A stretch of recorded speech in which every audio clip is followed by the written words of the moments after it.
Bom, gente, no início da faculdade eu cheguei a utilizar materiais em que eu precisava de fato escrever, etc.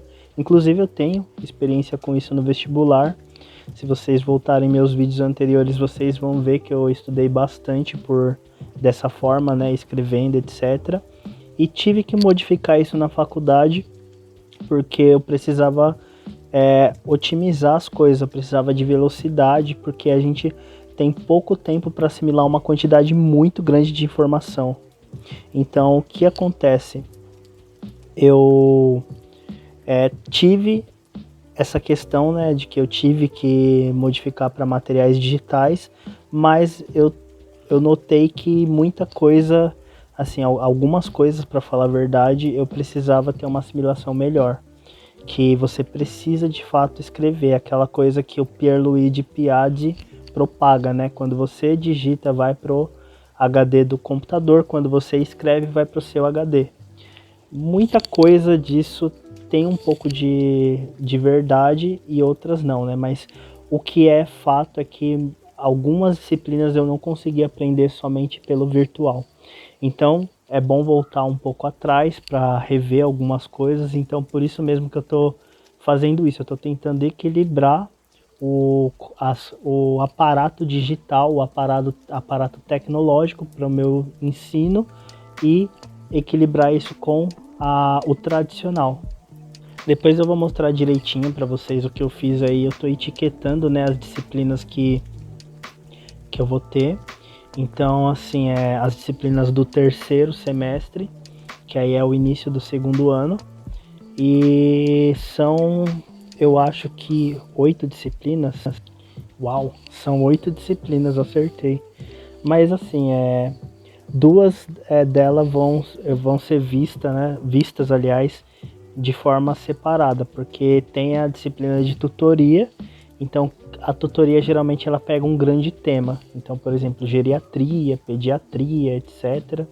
Mas tem muita coisa ali que é misturada. Então, por exemplo, se você vê pediatria, você não vê só pediatria, você vê também a fisiologia, você vê também um pouco da bioquímica. Então, você vê tudo aplicado àquele nicho e as outras disciplinas elas meio que se convergem para que você veja, por exemplo, um paciente pediátrico de uma forma global. Bom, galera, para o segundo ano, vocês sabem que, assim, meu primeiro ano eu mostrei para vocês lá o jaleco, estetoscópio, essas coisas continuam, jaleco, estetoscópio. Agora eu tenho 2, né? Eu não sei se talvez eu entre em outra liga, eu pretendo entrar na liga de cirurgia geral, porque tem bastante procedimento e eles funcionam nas férias. E nas férias, assim, essas férias eu não consegui assistir cirurgia. Então eu pretendo entrar numa liga que funcione durante as férias também. Então, provavelmente liga de cirurgia geral ou liga de cirurgia pediátrica. A gente teve a autorização do governador de São Paulo para que a gente retomasse as aulas em agosto com a capacidade total dos alunos. Isso vai ter um impacto também. A universidade ainda não se posicionou com relação a isso e eu presumo que exista sim a chance da gente ter as aulas presenciais com a capacidade total. Isso vai dar uma série de aberturas, como por exemplo a possibilidade da gente fazer alguns estágios que a gente não podia fazer nas ligas. A minha liga, por exemplo, de neurocirurgia, a gente não foi assistir nenhum procedimento por conta desse motivo. Então o que a gente mais teve foram aulas e algumas reuniões que a gente teve também. Então, assim, eu presumo que a gente vai ter essas aberturas e que por voltar presencialmente eu já estava meio que planejando uma forma diferente de estudar para esse ano, que agora tem algum respaldo, mas é uma coisa que eu já estava trabalhando já. Então, como que vai funcionar o meu estudo agora? Eu vou continuar arquivando coisas no meu notebook, continuar digitando algumas coisas, etc. Mas boa parte vai ser de forma manuscrita mesmo, para que eu melhore a minha assimilação. Então, assim, eu comprei uma pasta. Essa pasta aqui foi cara, gente, mas valeu a pena. E essa pasta, ela tem divisórias. nas divisórias aqui tem várias, tá? O que que eu tava fazendo, que vocês estavam vendo? Eu tava arquivando ela, né? E dentro disso, deixa eu mostrar aqui pra vocês, eu coloquei algumas sulfites já para facilitar a minha atividade, né? Então, beleza. Isso daqui é das disciplinas que eu vou ter esse ano. Eu pretendo fazer mais 2 dessas aqui, ou até mesmo, eu tava pretendendo comprar outras pastas e eu pensei se seria necessário. Então, o que eu vou fazer? Como eu tive coisas no primeiro ano que foram muitas coisas sim, mas que dá para eu revisar de uma forma mais eficiente, eu vou deixar algumas divisórias para os anos anteriores. E eu vou pensar depois, ao longo, né, quando passar esse segundo ano, se eu vou comprar outra pasta ou se eu vou fazer a utilização dessa mesma. Mas de toda forma, gente, o que eu acho importante é que vocês não tenham medo de mudar o que não deu certo. Eu lembro que no vestibular eu reprovava bastante por conta disso. Eu assim, me atrapalhava muito porque eu tinha aquela resistência. Eu preciso seguir uma linha de raciocínio, eu não posso mudar isso. E mesmo quando não estava dando certo, eu tinha medo de mudar. A partir do momento em que eu comecei a interferir no meu estudo de forma ativa e falar, não, isso não tá dando certo assim, isso não tá dando certo, eu posso flexibilizar e sair da minha zona de conforto, que é aquela coisa de um estudo certinho, começou a dar muito certo e eu comecei a ter melhores desempenhos quando eu comecei a pensar algumas coisas diferentes. Ah, eu funciono mais nessa disciplina dessa forma, então eu vou estudar assim. Para essa outra eu vou estudar dessa outra forma. Então você tem que ter esse ímpeto de ir atrás de mudança, porque isso vai dar resultado, gente. Além disso, né, tem esse... eu comprei essa fita aqui, porque eu acho que facilita bastante, eu escrevo nela, vocês viram eu escrevendo, aí depois só recortar, colar, já era, etiqueta o que eu quiser aqui. Não tenho restrições. E eu também comprei esses 3 caderninhos. Esses caderninhos, eu vou ainda... O que eu tava utilizando, né, como agenda, era a agenda da minha liga. Mas o que eu pretendo utilizar vai ser isso daqui, de capa dura, tudo certinho e tal, para me organizar para algumas coisas. Então eu pretendo organizar coisas das ligas, por exemplo, tem 3 caderninhos. Um eu organizo coisa das ligas, o outro caderno eu posso organizar coisas mesmo da faculdade, etc. E o outro eu vou deixar de reserva, então eu organizo alguma coisa que surgir. Que nem eu tava pensando, inclusive eu me inscrevi, né? Tava pensando em fazer serviço voluntário. Tem um grupo que ele funciona que é médicos de rua. E eu mandei toda a minha documentação, eu fiz a minha inscrição e recebi o aval, tudo. E agora é só esperar. Então, assim, se eu tiver a oportunidade de fazer serviço voluntário, já tá tudo certinho lá.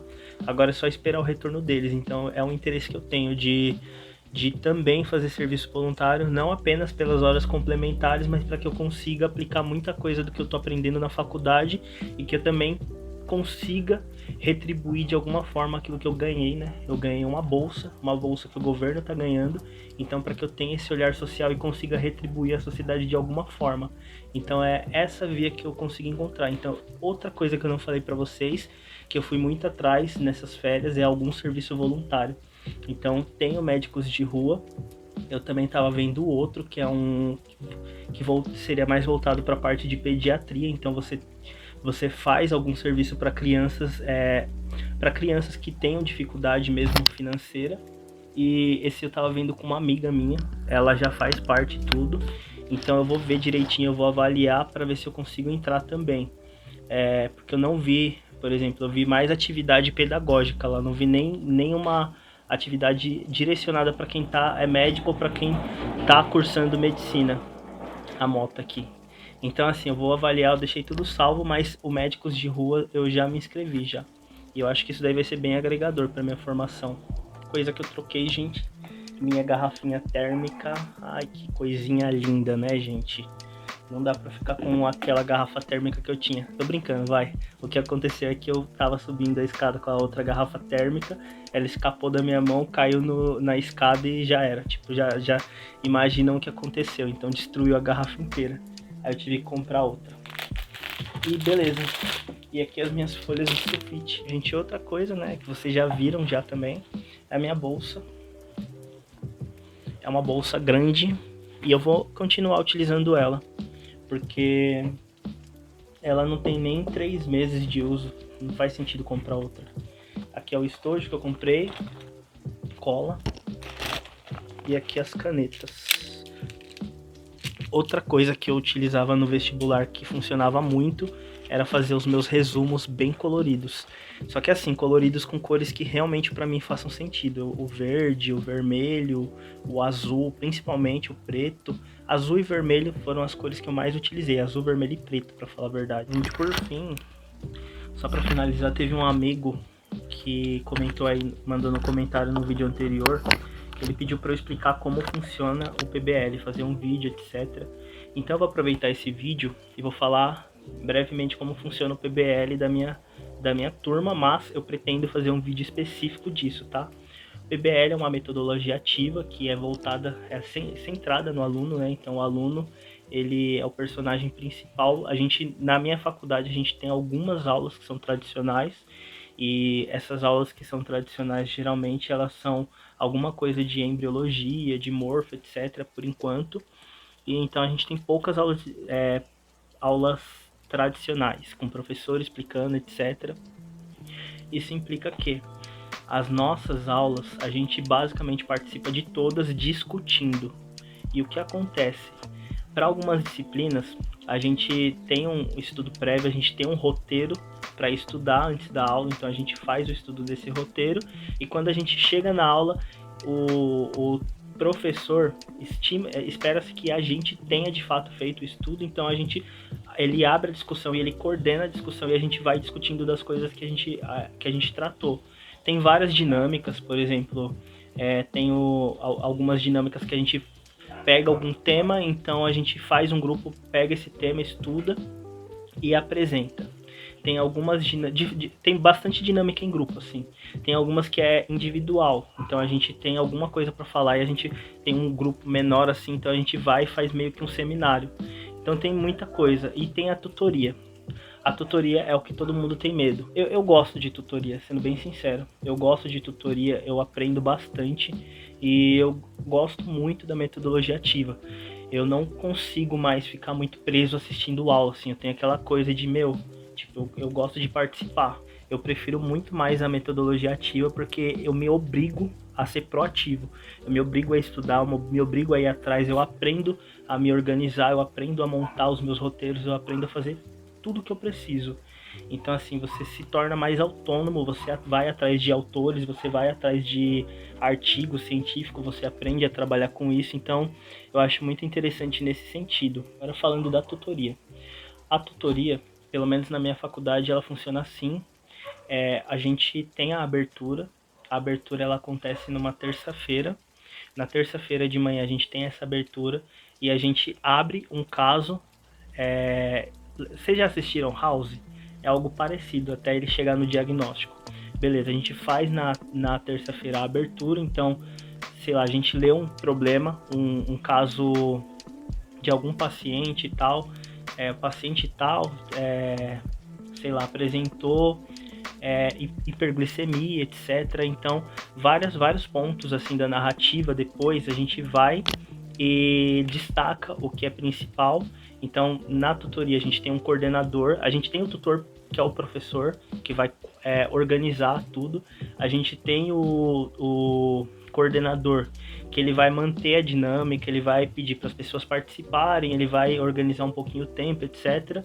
E vai organizar como vai funcionar, por exemplo, estimular a participação, ponderar algumas coisas, etc. na discussão. E a gente tem também o relator. O relator, ele vai fazer a relatoria, que seria anotar tudo que está sendo discutido, né? Então ele tem que ter um poder de síntese, né, para fazer meio que um resumo de forma simultânea do que está acontecendo na discussão, das coisas que são mais importantes. No final da sessão, o relator ele vai fazer uma síntese do que ele anotou, ele vai falar, a gente falou disso, blá, blá, blá, blá, vai falar, e no final a gente vai definir os objetivos juntos. Então existem 7 passos do PBL, vocês podem pesquisar se vocês quiserem. Esses 7 passos sendo seguidos, você consegue ter um êxito no aprendizado. Individualmente, vai, estuda, vai atrás de livro, vai atrás de artigo, vai atrás de várias coisas, isso daí é individual de cada um, e no final tem o fechamento na sexta-feira, que a gente faz a socialização do conhecimento. A socialização do conhecimento seria basicamente a gente fechar o problema e a gente fazer uma discussão do que cada um estudou. Só que essa discussão ela é organizada, então pelo menos a gente depende muito de cada coordenador, né? Então o coordenador ele tem um poder com relação a isso. Então a intenção é que a gente se torne cada vez mais autônomo. Então o tutor ele meio que só participa assim se ele realmente vê que a gente está tangenciando, ou então para controlar mesmo, para a gente não fugir muito das coisas, do que a gente precisa fazer. Então beleza, aí lembra que eu falei para vocês que é parecido com House? É que a gente não teve ainda tutoria presencial, porque como eu peguei tudo EAD. EAD não, é pelo remoto síncrono, né? Então assim, lembra do House? Que ele tinha a lousa dele, aí eles tinham um caso lá, um caso específico, então eles discutiam e levantavam hipóteses, e essas hipóteses eles colocavam lá e depois cada um deles iam atrás de alguma coisa, iam estudar, iam pesquisar isso daí para tentar chegar num diagnóstico, e o House é meio que aquele personagem do tutor, né? Então assim, beleza. Depois eles chegavam no diagnóstico e o House ia lá e fazia o procedimento. Então, para ele chegar, o diagnóstico, basicamente no nosso, seria fazer o fechamento, que a gente concluiu o problema. Então, a gente realmente tem um problema, que é um problema, muitos deles são baseados mesmo em casos reais, então a gente tem esses problemas para a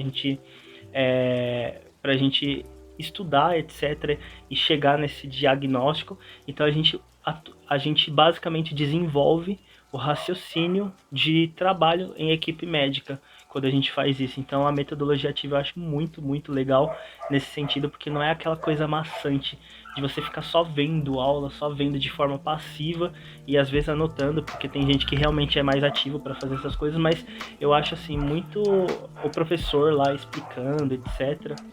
Então esse foi só um resumo mesmo de como funciona o PBL. Em breve eu vou trazer um vídeo falando especificamente disso e como funciona o PBL na minha faculdade, como funciona a tutoria, etc.